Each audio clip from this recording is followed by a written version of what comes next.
ගරු දිනේෂ් ගුණවාදන මහතා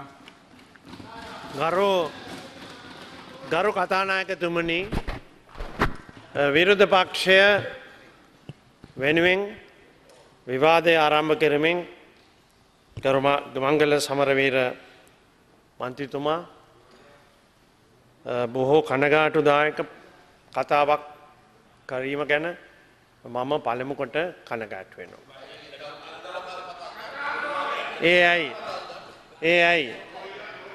ඒයි විරුද්ධ පක්ෂයත් ආණ්ඩු පක්ෂයත් රටත් දන්නවා රට පවතින්න ඕනේ කියලා. රටක් පවතින්නේ අපේ දේශ සීමාවල් ආරක්ෂා කරොත් පමණයි. අපේ දේශ සීමාවල් ආරක්ෂා කිරීමට සේනාධිනායකයා හැටියට අතිගරු ජනාධිපතිතුමා අපගේ පාබල ගුවන් නාවික පොලිස් හමුදාවල් සමග මුළු රට එක්සේසත් කිරීම ත්‍රස්තවාදය පරාජය කිරීම රට බෙදීම වළක්වීම මහා ජාතික කර්තව්‍ය ඉෂ්ට කරපු නිසා තමයි අද මේ විවේචනයන් මේ බංකොලොත් දේශපාලනය විසින් මේ විවේචනයන් එල්ල කරන්නේ. මේ සටන ජයග්‍ර මම අහන ගන්න එක කියාගෙන ආගෙන යන්න. කරුණානායක මහත්තයා තමුන්නාන්ස තමයි මේ වැරදි වැඩවල නිර්මාණකාරයා. කරුණාකරලා ගන්න බොරු බේගල් වල මහදන මුත්තමයි. බොරු බේගල් වල මහදන මුත්තා ආගන්න. ඔව් ඔබතුමා ගැන මම කියන්නම්. කොහොම ඉන්න ඔබතුමා ගැන මම කියන්නම්. ඊයේ පෙරේදා ඔව් මට වේලාව නැහැ කරු කතානායකතුමනි. මෙන්න Vanity Fair the whole thing on website on Rajaratnam and the federal investigation who has got money from the LTT sources. You should know better than anyone else. Just keep silent. මෙතන ඇවිල්ලා කොටි සංවිධානයේ සල්ලි වලට මේ ආණ්ඩුව පෙරලා දැමීම සඳහා කොටි සංවිධානයේ සල්ලි වලට මේ ආණ්ඩුව පෙරලා දැමීම සඳහා කොන්ත්‍රාත් ගත්ත තමුන්නාන්සලා අද නිකම් මේ බොරු චෝදනාවල් රාශියක් එල්ල කරනවා. මම ඒ නිසා අතිගරු ජනාධිපතිතුමාට මේ අවස්ථාවේදී අපේ උත්තරීතර ගෞරවය යළිත් පුද කරනවා මේ මාතෘ භූමිය බේරා ගැනීම ගැන. ඒ වෙනුවෙන් ජීවිත පූජා කරපු රණවිරුවන් ගැන වචනයක් මංගල සමරවීර මහත්මයා කතා කරේ නෑ. වචනයක් නෑ. මේ රට බේරගත්ත රණවිරුවන්ටත් අපි මේ ආරක්ෂක අමාත්‍යාංශයේ වැසීර්ෂයේදී යළිත් වරක් අපේ ගෞරවය පුද කරන්නට ඕනේ. ඊළඟ කාරණේ ඔව් රණවිරුවෝ කියන වචනේ දන්නේ නැති අය රණවිරුවෝ කියන වචනේ දන්නේ නැහැ. the war heroes ගරු කතානායකතුමනි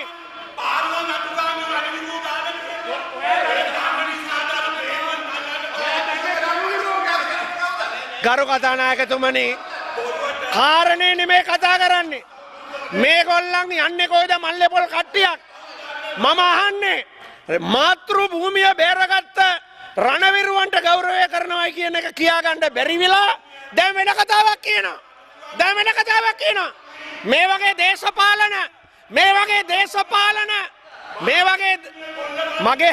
මගේ මිත්‍ර මංගල සමරවීර මන්ත්‍රීතුමා කතා කරනකොට අපි ආගෙන හිටියා. මම අහනවා ගරු මංගල සමරවීර මන්ත්‍රීතුමාට මම කියන්න කැමතියි. දෙවෙනි කාරණේ රවි කරුණා දේශ ප්‍රේමී වගේ කතා කරන බොරුල්ගොඩ මේ සිංහයා මෙන්න කිල්ලපන්න කතා කරලා කියනවා අත්තඩුංගේ තියෙන මේ කුඩු කාර්ය අතාරින්න කියලා. ඒක පයින් පොඩ නෙවෙයි. ඒක පොයින්ට් ඔෆ් ඕඩර් එකක් නෙවෙයි. හරි. ගරු කතානායකතුමනි මේ මන්ත්‍රීතුමා මේ සභාවේ කියන මේ කනගාටුදායක කතන්දර මම අවුරුදු ගණන 10කටත් වැඩි අහගෙන ඉඳලා තියෙනවා. මෙයා කියන දේවල් විශ්වාස කරන්න පුළුවන් නම් රනිල් වික්‍රමසිංහ මහත්තයා මෙයාව එලවලා හුඟක් කලින්. ඔව්. තමුන්ගේ දේශපාලන ප්‍රතිපත්තියක් තියෙන්න ඕනේ. අවංකකමක් තියෙන්න ඕනේ. නියතමානීකමක් තියෙන්න ඕනේ. තමන් කියන වචනවල වටිනාකමක් තියෙන්න ඕනේ. ඒක තමයි දේශපාලඥයෙක්ගේ වටිනාකම. එහෙම නැතුව විටින් විට එක කඩදාසියක් අරන් එලා බොරු කියන එක නෙමෙයි දේශපාලඥයෙක්ගේ තියෙන වටිනාකම. රවි ගරුණානායක ගරු මන්ත්‍රීතුමාට මම ඒක තාවෝනාකමින් කියනවා. මම දන්නවා තමුන්නාන්සේ ලලිත් අතුලත් මුදලි මහත්තයා ළඟ ඉන්න කාලේ ඉඳන් මම තමුන්නාන්සේ ගැන දන්නවා. ඒ නිසා මට කියන්න දෙන්න එපා. මම දන්නවා ඒ කාලේ ඉඳන්.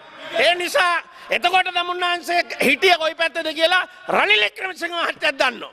ඒ නිසා කරුණාවයි අහගන්න මේ රටේ දේශ සීමාව ආරක්ෂා කරන නාවික ගුවන් පාබල හමුදාවල් පොලිසිය රටේ නීතිය සාමය ආරක්ෂා කරන අය ගැනයි මේ වැසීසිය අපි සාකච්ඡා කරන්නේ. එයාට වෙන් කරන ලද මුදල් ඒගොල්ලන්ගේ දියුණුව සඳහා ඒගොල්ලන් ඉටු කරපු කාර්යභාරය අපි කවුරුත් අගය කරන්නට ඕනේ. LTT සංවිධානයේ කොන්ත්‍රාත් හමාර විය යුතුයි. එය අද හමාර වුණු කාර්යයක් හැටියටයි සලකන්නට ඕනේ.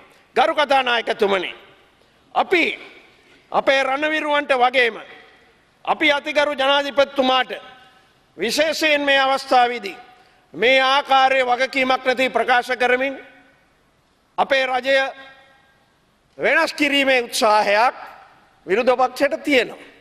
නමුත් ජනතා සහයෝගයක් නැහැ විරුද්ධ පක්ෂයට. ඒක 25 වතාවක් විරුද්ධ පක්ෂය අන්ත පරාජයකට පත් කරේ ජනතාවට තිත්ත වෙච්ච නිසායි. ඉතින් මංගල සමරවීර මහත්තයාගේ යාළුවා Channel 4 වැනි දේ අල්ලගෙන තව පෙන්නනකොට තියෙන ටිකක් බංකොලොත් ලබනවායි කියන ටික මම කියන්නම්. තියෙන ටිකක් බංකොලොත් ලබනවා. සිරිකොතට අරන් ගිහිල්ලා මගේ මිත්‍රයා ඉන්න මෙතන. ඔබතුමා මගේ මිත්‍රයා ඉන්න. Channel 4 අරන් ගියේ කවුද සිරිකොතට? Channel 4 මොකද්ද සිරිකොතේ කරේ? LTT සංවිධානයත් එක්ක සිරිකොතේ තියෙන පැකණි වල ප්‍රදර්ශනය කිරීම තමයි Channel 4 අරන් ගිහිල්ලා කරේ. ඒ පැකණි වල බලාපොරොත්තු වෙන්නේ අපේ රජය පෙරලන්න පුළුවන් කියලා. ජාත්‍යන්තර බලපෑම, ජාත්‍යන්තර තර්ජනය, ජාත්‍යන්තර කුමන්ත්‍රණ වලින් අපි දන්නවනේ බණ්ඩාරනායක මැතිණියට 1962 ගරු කතානායකතුමනි ඇති කරපු කුමන්ත්‍රණේ ඒකේ පුංචි පැටවුන් මෙතන ඉන්නවනේ. මේවා හෙව්වොත් අපි දන්නවා ඒකේ පුංචි පැටවුන් මෙතන ඉන්නවා. ඒ පුංචි පැටව් හිතනවා යලිත් වරක් පුළුවන් වෙයි කියලා ජාත්‍යන්තර බලපෑමක් කරන්න. මම කැමති ඉන්දියාවේ ප්‍රධාන ප්‍රවෘත්ති පත්‍රයකින් කොටසක් කියවන The Hindu of November 20th. From Sri Lanka, questions about wars. Written by Praveen Swami. It is time New Delhi thought of something intelligent to say on the issue of Sri Lanka because it goes far deeper than India's interest in Sri Lanka. Instead, the issue is enmeshed with how India fought the wars, my dear friends of the TNA. Instead, the issue is enmeshed with how India fought the wars it believed were necessary to survive as a nation, and how it will fight the wars it is fighting today and ones yet to come. A country, a nation must survive. That is the highest priority of defense and security system that any country would want their forces to engage on.